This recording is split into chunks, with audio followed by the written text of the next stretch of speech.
嗨，谢谢你收看好总监瞎谈，我是 David。等一下我们来看一段跟那个麦卡罗尼酒厂的这个创办人还有他的 Whisky Maker Graeme 博士的一段访问，因为他最近有来台湾介绍他的加拿大威士忌给台湾的朋友。那很多人在台湾想到加拿大威士忌是有那个刻板印象，所以这几天其实我看到在很多的一些品酒会上面，因为我有帮他翻译几场，有看到说他怎么样去改变大家的一些想法，然后所以我们等一下来看这一段跟 Dr. Graeme 的这个访问。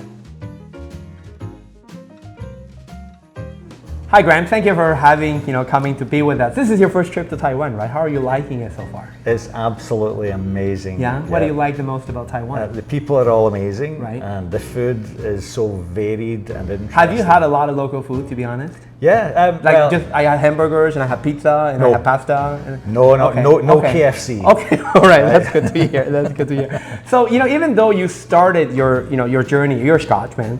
Yeah. In Canada, you started your distillery in Canada. I know that there's a connection to Taiwan in your journey. Can you share a little bit about that? What your connection to Taiwan is? Yeah, sure. So when I started up the distillery, I wanted to bring in the best Scottish expertise in the world.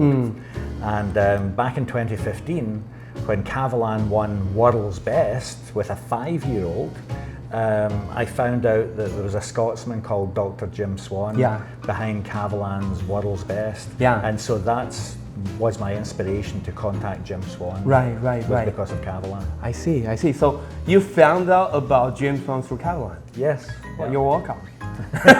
No, I'm kidding. No relations to Cavalan, just as a Taiwanese. We're very proud of our whiskey, right? So then what was it that, that Dr. James Juan did for Cavalan that made you feel, well, I gotta contact that guy? Well, once I saw the result, which was a gold medal, best in the world, at the biggest, most prestigious whiskey awards on the planet, the most competitive World Whiskey Awards in London.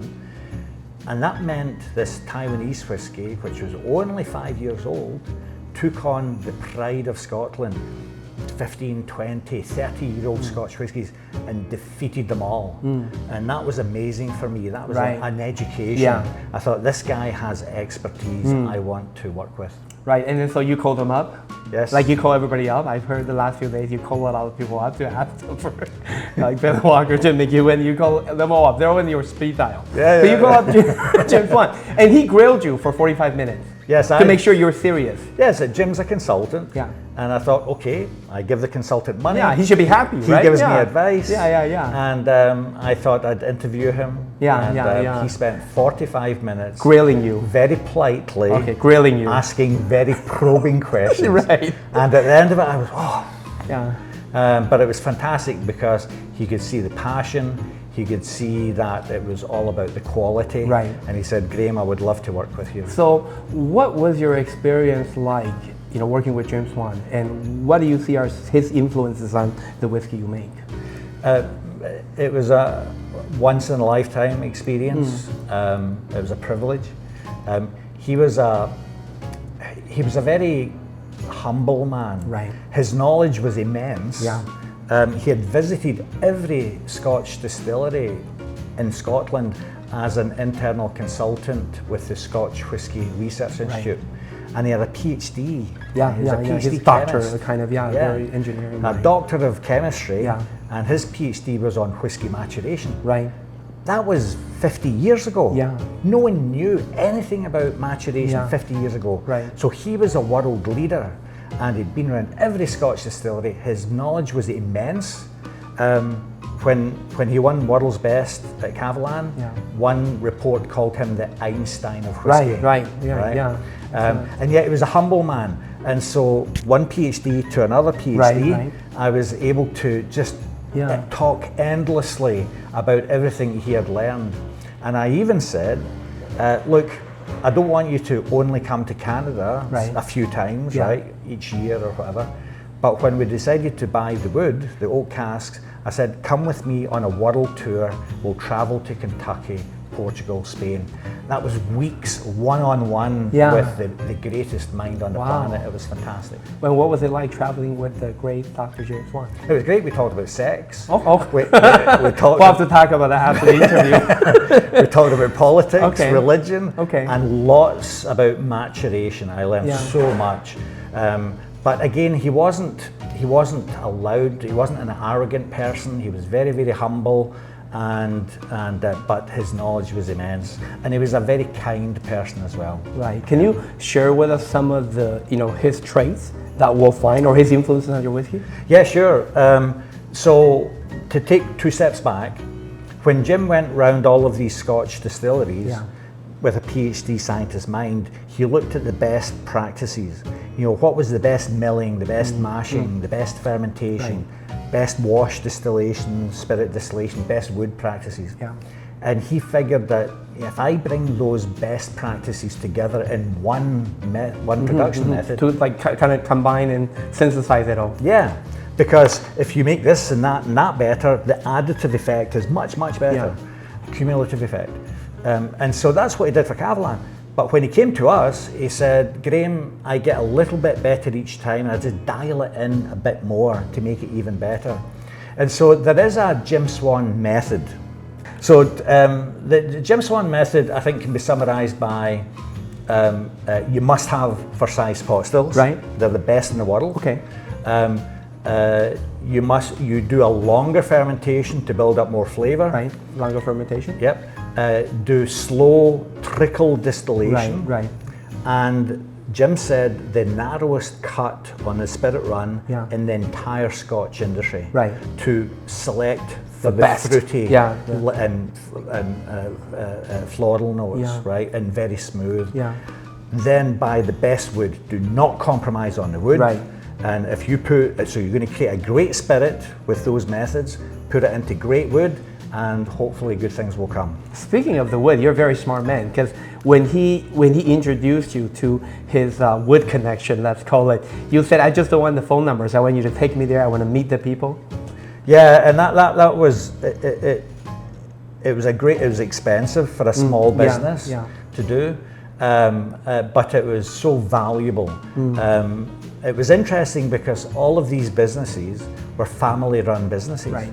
And so they really appreciated me coming to Kentucky. That you're making the effort. Yeah, I mean,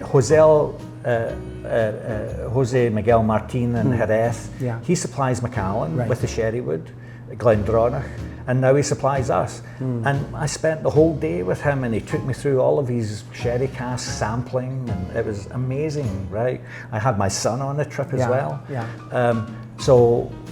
But then also in Portugal, a family-run business, there was another Cavalan twist. Oh, okay, to the wow, visit. okay. Because I'm sitting with the owner, a young lady, right, Sandra, who runs the business in Old Porto, and we're buying some of the shaved toast Richard barriques, and I just done a huge order for me. Right. My first biggest order. Okay. It was like 100. Oh wow, barriques, 100. It was a massive order. Wow. I'm sweating. Yeah. Right? And you're feeling good. I just made an order for 100. Yeah. I'm the big shot today. And Dr. Swan's beside me, and Dr. Swan says, Graeme, do you mind if I place an order for Cavalan? I said, yeah, sure, no problem. Yeah, that's fine. And he said, and Sandra, I'd like to order 1,000 casks, please. And my face was, right? Yeah. And Sandra said, Graeme, don't you worry, you made a personal visit here. That means a lot to us. Yeah. Don't worry that you're placing a small order. Yeah. We will always look after you. Yeah. Now we look at the story of Cavalan and smile. I think over the world that they've done ordering that cask and that quality. But when they started, people were thinking, how are you, a Taiwanese whiskey, going to convince that you can make Scotch? And even though yes, you come from an English-speaking country of Scottish roots, when most people think of Canadian whiskey, they're thinking rye blended whiskey, mass-produced. Yeah. Right. I think that's still for a lot of people the perception. And and when you did your tours of Taiwan liquor stores, did you find many Canadian whiskeys on the shelf? I didn't see much rye because rye is a domestic product. The multinationals control the rye industry, and they only market it in Canada and the United States. Huge in the US, right? Personally, I quite enjoy rye. Yeah, but single malt is way better. No, but you didn't see any Canadian whiskey on the shelves because I can tell you as a liquor store visitor, frequent visitor, there isn't. So I just want to lay it there before I ask you. So how do you think you're going to convince Taiwanese people, our audience, to buy your whiskey and to try it? A Canadian whiskey, single malt. Yeah. I think there's two aspects to that. Yeah. One is, I believe that worldwide, because Taiwan is a sophisticated single malt market. That is true. But we're also in Germany, Netherlands, America, UK, etc. All top markets. And I'm seeing across the world, there's a tsunami. It really is a tsunami of international, not Scotch, international single malts. We're the first in Canada, but there's a whole bunch of American single malts, which are fantastic. Australians, some Europeans, right? And what we're seeing is, as the connoisseurs, the whiskey enthusiasts, love this new variety that's coming through. So we're riding that wave. We might be pioneering that wave as the first Canadian. So then it becomes the engagement. I call it, I mean, we've got fantastic support from Cottingham with marketing, but it's also what I call liquid to lips, right? Once you taste this whiskey, you decide for yourself, is it way better than that other Scottish rubbish you've been tasting, or and is it worth the bottle? Yeah, I've noticed you like to refer to Scottish, malt as the rubbish. We've been I'm saying that whiskey out of shows fun. As out of fun, And I know that your whiskeys are in some cases like different, than Scotch, because you call it a single malt, but then there are a few, aspects about it that are special, like the malt that use Canadian malt, right? And then you use, as you mentioned, trickle distilling, and you have access to the bitwood and small fermentation. Those are all traits that are second yeast, right? And then the second yeast. Can you talk a bit about that second yeast? And why you asked Dr. Juan to? Yeah, so in Scotland, the majority of older distilleries, they will use distiller's yeast, M1 distiller's yeast, commonly used. And that drives high alcohol, right? So it's been developed over the decades to drive more alcohol for economic reasons, to make it cheaper. To make more of it faster. Yeah, cheaper. Okay. Because that's I'm Taiwanese. And so, but as a lifelong whiskey connoisseur, and as a scientist, I was always trying to deconstruct what makes this Scotch better than that Scotch as a scientist. And I felt that a second yeast chosen to generate some natural oils in the whiskey would give a creamy mouthfeel. So it's another subtle dimension to our experience as a whiskey drinker. So that's what I said to Jim. Jim, can you find me a yeast that's not just making alcohol, but will make some natural oils and give another experience to the whiskey consumer? Yeah, and you talked about, that your process, because you refer to the Scottish way as cheaper, so which hinting that your process is more expensive. So then thus your prices are also more expensive. Yes. I asked Cottingham for the retail price in Taiwan, and for that price, we can get Scotch whiskey for like anywhere between 16 to 18 years old. Scottish, well-known, established. So can you talk a bit about aging, like you like to, for your whiskeys, and how, to convince my audience that they should, with that budget, that they have to buy whiskey, to try Canadian whiskey. I think there's several ways to answer that. The first simple statement is, if you were to line up a Scottish distillery, some of these cheap brands, and you line 5 of their whiskies up, do they all have a gold medal from the World Whiskey Awards, including World's Best? All right. No. Some do, some don't. Probably. This is one of the few distilleries in the world that has a gold medal for all of it. And these are not cheap gold medals. This is the most competitive, blind tastings, industry experienced judges. I think in that way, you're kind of like Avalon, that you won a lot of awards, in the process to kind of tell everybody my quality is there. And I do as the whiskey maker for the last 5 years, I've also been an ambassador, and I engage whiskey clubs. Just like last night, we did a whiskey club here in Taiwan, and it's wonderful to see people's reactions. And when they taste the quality, they're so complimentary about it. They buy at that price, which says a lot. But what I'm seeing is, in our more mature markets, they're not just buying once, they keep coming back to buy more. And so that tells me we're on the right track, that when people taste quality, they will see the value in the price. So I don't want to make a cheap volume whiskey. Okay. I want to, like Kavalan, make a superior product that people will appreciate the value of it. Right. Now there are economics which I'm happy to talk about why I can't afford to go to a cheaper price, and I'm happy to talk about that too. Okay, so there's a reason. It's not just like I like to price my whiskey here, so I'm going to do it. Yeah. This is a premium product. Yeah, it's a necessity. I mean, as a fermentation engineer, for a while I worked in some of the biggest companies in the world. Yeah. Right, Pfizer, the big drug company, top 50, Eli Lilly, top 100. These are some of the biggest, best run companies that the world has ever seen. I know economies of scale. I do fermentation for these biggest companies, and I can see the economies of scale.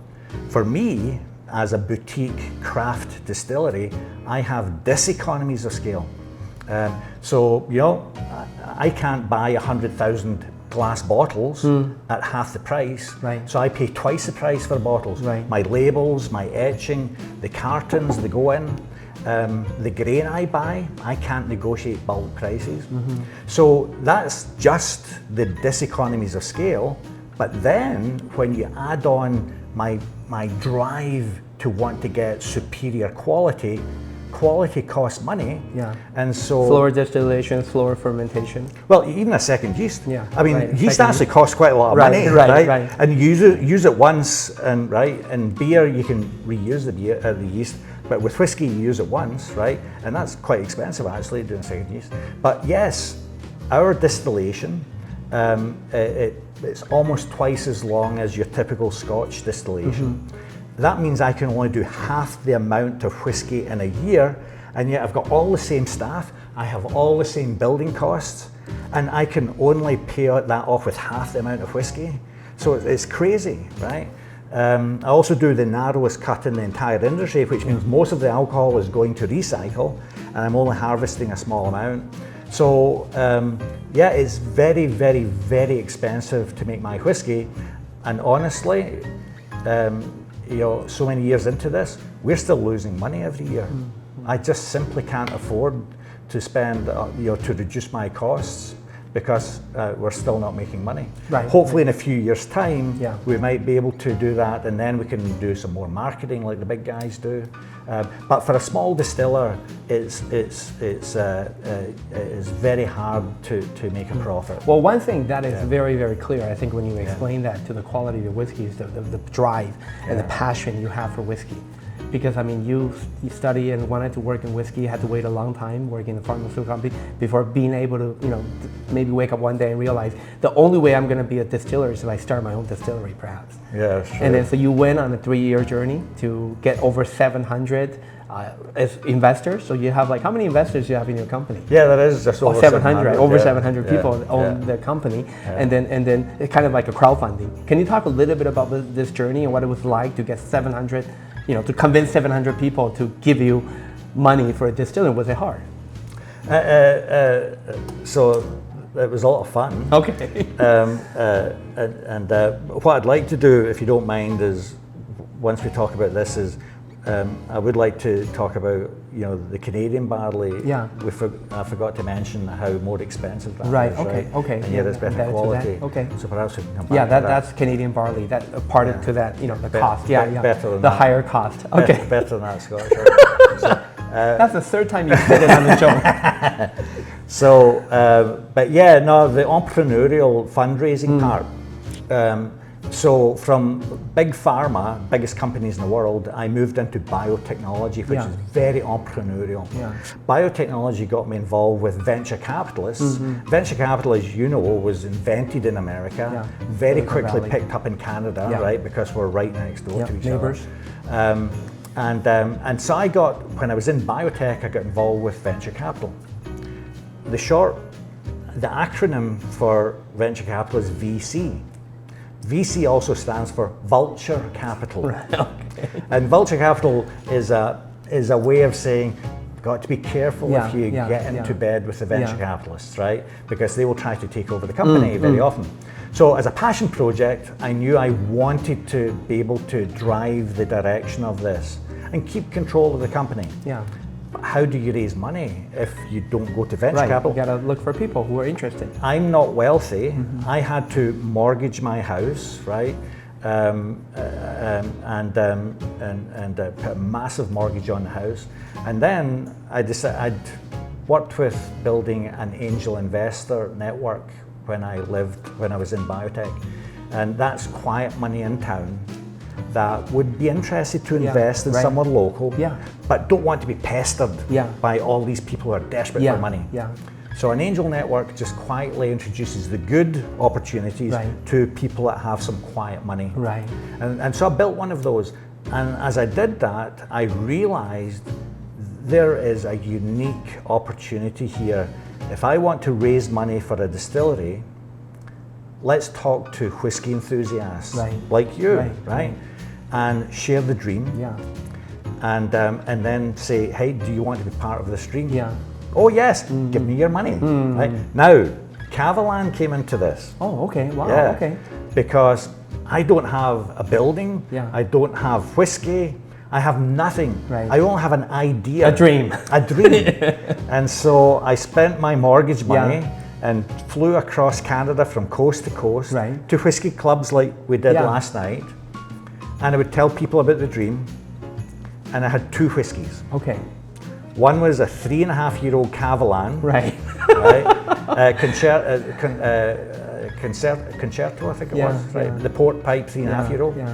And then I had a very well-known Scotch. I won't say the name. Right. And you did blind tasting of the 2? And I did a blind tasting. Wow. And so, and this was a very famous 10-year-old Scotch, very good Scotch. Did the blind tasting, and I said, show me your hands, which do you prefer? 1 or 2 hands go up for the Scotch. Everyone's hands went up for the Cavalan. And you told them, I'm hiring the same guy to help us. Exactly, You are really indebted to Cavalan and to Taiwan. So I think we have to kind of go on our way to support your whiskey because you're kind of tied to us. And that's why Taiwan is the first Asian country for us to come to, right? We're in Europe and in North America. This is where we wanted to come first in Asia. So, if you were going to start another distillery, would you have gone this route again, or would you have go to Vulture Capital instead?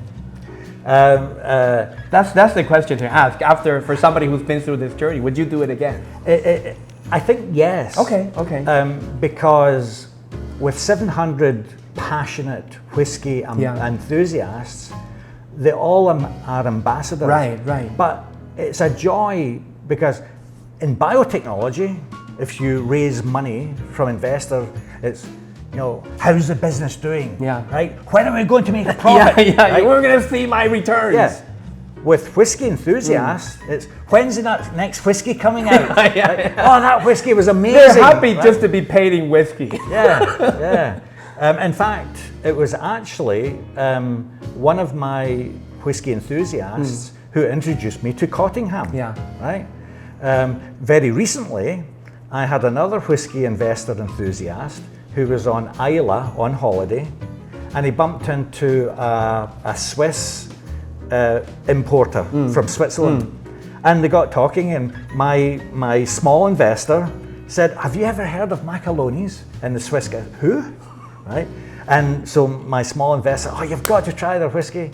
Well, here we are about 4 weeks later, and we're just about to ship a pallet of whiskey to Switzerland. Wow, good for you. So these small investors love being part and helping out. Awesome. And they drink a lot of whiskey. And you said you were not making money earlier, but I have to say, from observing the way that you put out your whiskeys, I know that some young whiskey companies, they are, because they need to, they'll say it's the most difficult period, of whiskey because the aging. They do a lot of stuff that we, having seen a few, that to keep the lights on, as they say. But I feel in your case, with the way that you put your whiskey together, buying the most expensive cask, and you also have the P Project trademark that you're working on. These are all not cheap endeavors. So how are you doing financially? It's tough, and I have a board of directors that help me stay focused on the money, right? And what we've done is, and even this board of directors who have some venture capital experience and angel investor experience, they've been amazed of how we have practiced the crowdfunding. We actually were doing crowdfunding in Canada before anyone had done it. And we're also the first distillery to do it, of course, too. And we continue to do that because if I can find another 10, 20, 50 whiskey enthusiasts to come on this journey with us, then I can pay the bills, right? I can, pay my flight to Taipei. Right. But we have to build the sales up, right? Okay. And then and so yes, we'll keep recruiting more investors. Unfortunately, we can only. I know that you want to invest. How can you read my mind? But we can only. This is how you do it. I know you want to invest. We'll talk.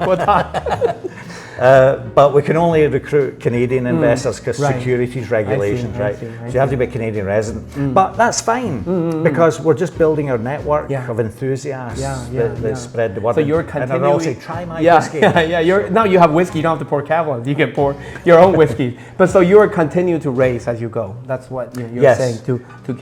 And as an entrepreneur, you have to stay ahead of the money. I feel from your experiences working in a pharmaceutical company, I think you're doing. In terms of finances, I feel, you're doing good, for a whiskey startup because I don't feel and I think that's and from your experience. And with COVID, right? Yeah. I mean, I'm not sure what it's like in Asia, but North America, there's breweries, microbreweries, micro distilleries are going out of business right, left, and center. They're just slowly dying because they didn't survive COVID. But we were very financially competent, and we came out of COVID very strong. Right. So. I want to just talk briefly about Canadian barley before we end. Because with the peat project, you are trying to use peat from Canada and from Washington State that we have in one of your whiskeys here. And so you say that as a true project of terroir, because you are using Canadian and North American peat. And on top of that, you are using 100% Canadian malt barley. Because you call the other stuff rubbish, so you can't use it. Now you're locked into using Canadian barley. Even though and now we have the proof. The proof. You can't go back on that. So talk a bit about aside from costing more, what are the benefits of the Canadian barley in the taste of the whiskey? I think it was it was summed up by Jim Swan, Dr. Swan, when he came out to our distillery and the first ever Clearach, right, that first ever new make came off the pot stills, and we all sat there and tried this. We were amazed by your Clearach. Oh, thank you. Thank you. Really refined. Oh, thank you. That means a lot to me, actually. Really refined. That was the moment of truth. Because as you said earlier, I spent 3 years raising millions of dollars, right? Pouring Cavalan all across Canada, right? And I should have become paid by Cavalan as their ambassador. No, they're going to say you should thank us because we got you 700 investors. Exactly. Maybe I should pay Cavalan. So, and this was the moment of truth. Really. Right? For size pot stills, local barley, right? The best whiskey makers in the world. What's it going to taste like? And I was nervous. I was very nervous. And our master distiller, Mike Nicholson, who worked in 18 Scotch distilleries, he was like, oh, this is good. Dr. Swan, who had visited every single Scotch distillery, held Cavalan win world's best, said, Graeme, this new make is the fruitiest, smoothest, best new make I have ever tasted. Was he telling you that just because he's your consultant? So for 10 seconds, for a whole 10 seconds, I was on cloud nine. Right. I was ecstatic. And then at the 10-second mark, I had that thought. Okay, good. You're a good man. And so I chose my words carefully. Okay. And I said, Dr. Swan, like that's a big statement, Dr. Swan. Do you really mean that? I have never seen Jim Swan angry, but he got angry at that point. Wow, okay. And he turned around to me and he said, Graeme, I'm being completely serious. right? And so I was like, oh, right, good. So now I'm back on cloud nine because he was a genuine, honest person. Right. And so when he says that, and that for me summarizes this. But the Canadian barley has a big component. That local Canadian barley. It was designed not to make whiskey with lots of starch and alcohol, right? Because that's really what the Scotch barley from England, Scotland, Europe is designed to do, is to make more and more starch. The Canadian barley is designed to make flavoursome bread and flavoursome beer, right? What goes into making beer comes out and you taste what went into that beer, right? And so that barley is critically important for the flavour of beer, because we do beer too, right? And so when I use the Canadian barley, it's juicier, it's more flavoursome. And Charlie McLean in one of his books even said he felt Scotch whisky has gotten simpler, less complex taste-wise over the decades. And I think that's why James Juan said this is the best, fruitiest, smoothest whisky I've tasted anywhere. A lot to do with our Canadian barley. But it cost me more money. When the Scots use a ton of barley, which is expensive, for 1 ton of barley, they'll get 420 litres, maybe 425 litres of alcohol. That's a great economic yield, right? You can sell lots cheaply. And you're lucky if you can get 350. I'm lucky, right? Between 325, 350. Right. So I think we're going to end the interview on what Dr. James Juan said, that this is the fruitiest and then the smoothest cleric that he's ever tasted. Thank you for coming to this interview with us. And let's toast to our host. Slanka. Thank you, Graeme. Thank you.